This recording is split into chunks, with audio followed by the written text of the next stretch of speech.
Hi everyone, it's Anna. Thanks so much for visiting my channel. On my previous video, I showed how to stamp and color this image from Deadbeat Designs from Stamp Salado in Texas using the vintage watercolor technique, which takes advantage of the reactiveness of the distress ink and the speedball elegant writer inks. When water is added, the inks pull into a pretty pink and turquoise.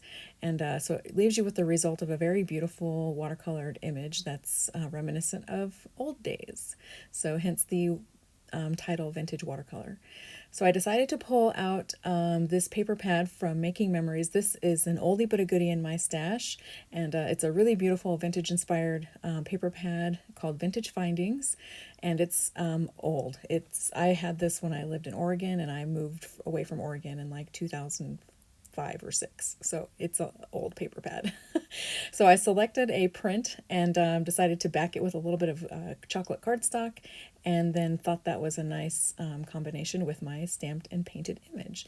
I also found some seam binding in my stash that I had colored and set aside some time ago, and it has a lot of the same colors on the seam binding as well.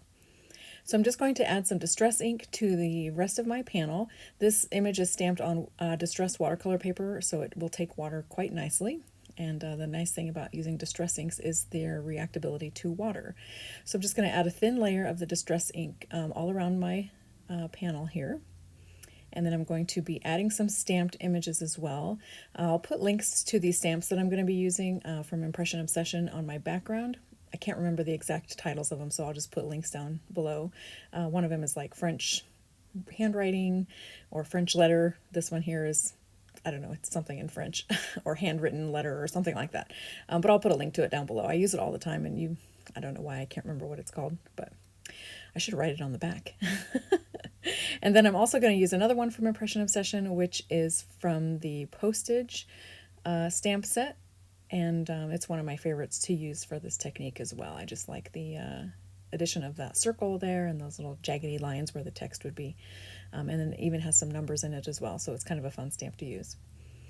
So I've just added a few impressions of those images to my background, and now I'm going to take a paintbrush with just some clear water, just plain old water, and load up my paintbrush with that water and add some speckles of all different sizes on my panel. And I really love doing this as well. I love how the distress inks react with the water, and I love adding spots of all different sizes. So there's some bigger spots, and then there's some itty bitty tiny spots, so lots of variety. And then I'm going to pick up that water with a paper towel and make sure that my panel is nice and dried off.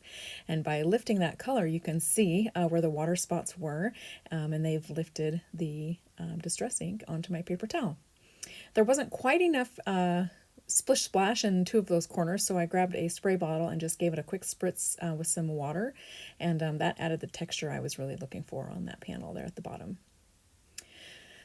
So now what I'm going to do is give a little bit of distress ink to my paper pad here, or my designer paper, and make sure this has good even inking all the way around, just for visual continuity.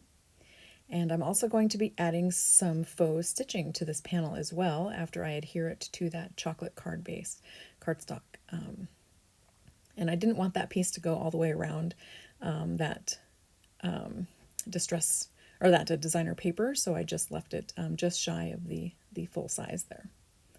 I'm just using some Tombow Mono adhesive here to adhere these two pieces together.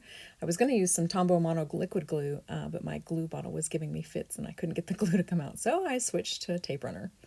It's a good thing that we always have something sticky around us, right? So just giving that a quick press down, and now I'm going to add some faux stitching. I had quite a few interruptions when I was making this card. You probably can't tell in the video because I was able to splice some of the interruptions out. But here is where there was a ring at the doorbell, and I completely missed getting that fourth side of that pattern paper faux stitched. What am I trying to say? Faux stitched? Oh, yeah, it has been a day. So now that I've got faux stitching added to my stamped panel, I'll go ahead and adhere these two pieces together. Again, I was not able to get my glue fixed, so I had to pull out yet a different stickiness. And It was quite the process putting this card together. You'll see one more foobar, actually two more foobars as well. So anyway, getting those all pressed together, now I'm going to go ahead and grab my card base, and I like to add a little bit of distress ink to cards that I'm making that have a vintage feel, just so that the vintageness of the entire design flows all the way through the card. So I do this on all sections of the card, front and back. And I think it's just a nice finishing touch that's really quick and easy to do. So once I have that in place, make sure everything fits nicely, and then I'm going to go ahead and add that seam binding that I've dyed using all different kinds of colors. This was just a seam binding that I used to like mop up some inks that I had on a mat after doing another project, and I didn't want all those inks to go to waste, so I usually just give it a quick spritz of water and then add some seam binding into that mix and use my seam binding like a little towel to mop up any extra ink, and I usually get some really pretty color combinations on my seam binding that way. So just giving these little ends a snip, and I think the colors in that are really beautiful and complement this card really nicely.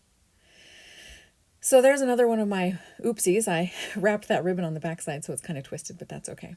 We'll live, right? So giving that a good press down and adhering all those layers to my card base, I'm going to go ahead and stamp my Handmade by Anna stamp on the back. I've chosen this one with the chicken and the laurel wreath, and just giving that a quick stamp here.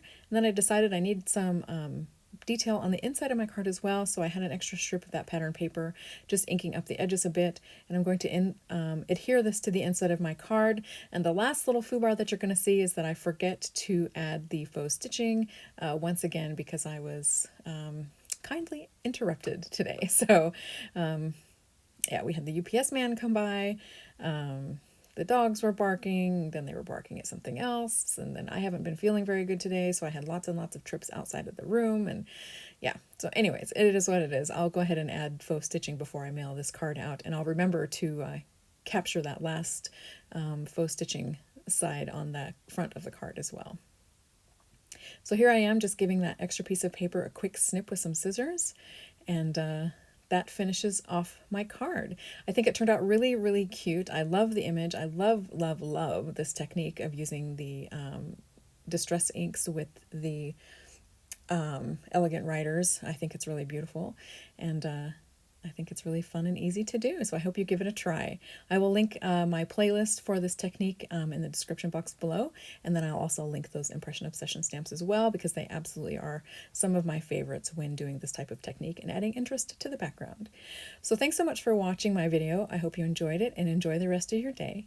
Bye!